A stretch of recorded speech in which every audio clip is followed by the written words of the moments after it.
There are three things that are going on now, the two great extremes that have not existed since the 1930 to 45 period.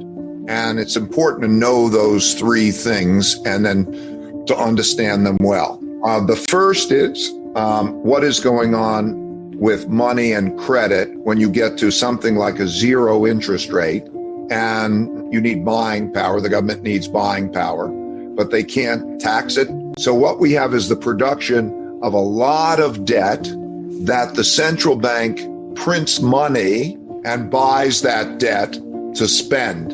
And the last time that happened, in the last few years, it happened starting in 2008, interest rates hit zero. They couldn't lower their interest rates. So they had to print a lot of debt and the government went in and bought it. Okay. And we're coming to the end of a debt cycle. Okay, so this is a big thing, because where does the money come from and who will get what? The government will now determine that, and then they'll print it and it'll devalue money. Okay, and how money flows, a big deal. So that's number one. The second one are wealth and political gaps that are causing great conflicts. Throughout history, there's always been the main things that everybody's always fought over is money and power, particularly political power. So what we have is a situation when you have a large wealth gap and you have an economic downturn, particularly if you put a lot of debt having at the same time, you have a fight. I mean, that's been true through history. And it's reflected in the political gap. So the political gap it's classic political gap. Left, right, capitalist, socialist. How do you distribute it? How are you going to deal with that? And that becomes the other. And how you fight. So that's the second of the two, this wealth political gap that's causing the conflict. And it's coming at a time where we don't have much money because we don't have a good financial position. We're printing and putting it out with made up money. Meaning what happened, like COVID was such a good example. A lot of people and companies had falls in their income that would be ruinous. If checks didn't go out, we would have had a revolution. And so those checks, and how do you save everything and so on? Okay, and it's not like the government had real money. So they made more debt and then the Federal Reserve printed it. The checks went out, which diminishes the value of money and so on and changes things. So then the third thing is the rise of a great power to challenge an existing great power. So the rise of China to challenge the United States. In all history, there are world orders. What that means are the dominant power. It's like in nature almost, so the big bull or something. Anyway, there's the dominant power. And then what happens is in 1945, we entered the American world order. The United States won the war. And then in 1945, the winners of the war carved up the world. We had 80% of what was considered money at the time, gold, 80% of the world's money, essentially. We counted for half the world's economy. And the rules were set in the United States, basically. That's why the United Nations is in New York. The World Bank and the IMF are in Washington, D.C., because we began the American century. And then we are now at a time, we've never had another power challenge us in the same way. There was the Soviet Union, but they were always a fraction of the size economically, so couldn't compete on that same basis. They had nuclear weapons, but they didn't have the economic power and so on. But now we're dealing with China coming on as a power. I spent a lot of time in China over the last 36 years, by the way, and I admire how they're doing a lot of things. I mean, I know it's controversial to say that, but in terms of they're a power. Whoa, since I started going there, their average income has increased by 30 times. So they're a comparable power and they're also growing faster. And so that has an effect. So those three things are things that never happened in my lifetime before, but happened before in history, which led me to do the studies of what happened in history and the lessons I could gain. It affects everybody, it affects we know, let's start with ourselves. Most importantly, forget about the outside thing. Can we be healthy and strong? And what do we need to do?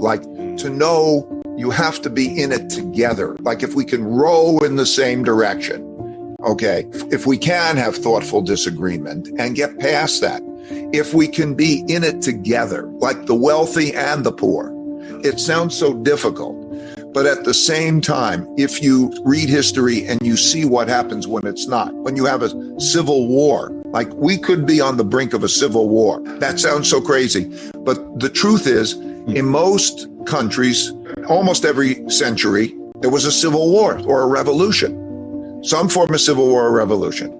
So it's almost inevitable that we're going to have something. Okay, you either resolve it or you start fighting so badly that you really, once you cross a certain line, there's no coming back, because you do the damage, you demonize, and that person's such an enemy, or that class of people is such an enemy that the communication's gone and the fight. Well, you see this in politics today.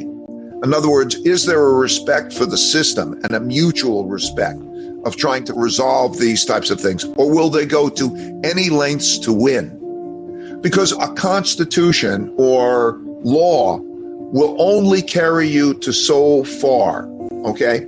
There has to be an element of respect for it, right? If you think about, I want to distinguish, there's big differences in opportunities. So let's say, supposing you have two people of comparable opportunities, the Marshmallow Test is you take a kid and you say, okay, you can have one marshmallow now, or you could have two marshmallows in 15 minutes if you don't eat the first one. Once you start to realize that deferred gratification is going to make you better and so on, and you start to count how many days, weeks, months, or years can I live if I don't have money come in? And you start to focus in on that. That's the first step, okay? Like the Marshmallow Test. So I want to save. You got to start there. Then if you do that, you're necessarily going to go save in what? And then you'll start to get exposure, how these things are different. Okay, then you start to care. Well, I can have one of these and one of those, and you start to experience, and then you start to learn. And basically, that's what makes the difference. When it comes to the money, now at that moment that you don't want it, you have savings. That means I want savings. So the next thing inevitably that's going to come at you is, where do I put it? And then you get your choices, and then you experience it and you learn. I think first, calculate how many days, weeks, months, or years you can live on your saving. Because when you do that, you'll gain security. So look at how much you're spending and then say, how much do I need? And whatever that number is, you're going to need more than that, because it may go down rather than go up. So now, do I have a year's spending? I think you start there. Then you start to think, what are the things that are most important for me?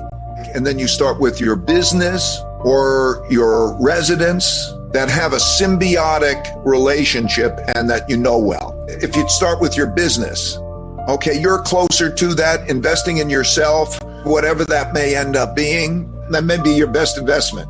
But if you're in a job, that's not the thing, because you're in a different position. And then I really think there's something good about your home, a basic thing about your home, because it's nice forced savings. And it also means that you fix it up. You're saving, you find out there's, oh, well, if I add this thing or that thing, and you're enjoying it. So when you're enjoying it and you're controlling it and it's yours and so on, that's pretty good. You know, if they keep mortgage tax deductions and so on, you know, there might be some benefits to it also. Okay. But that's not a black and white answer.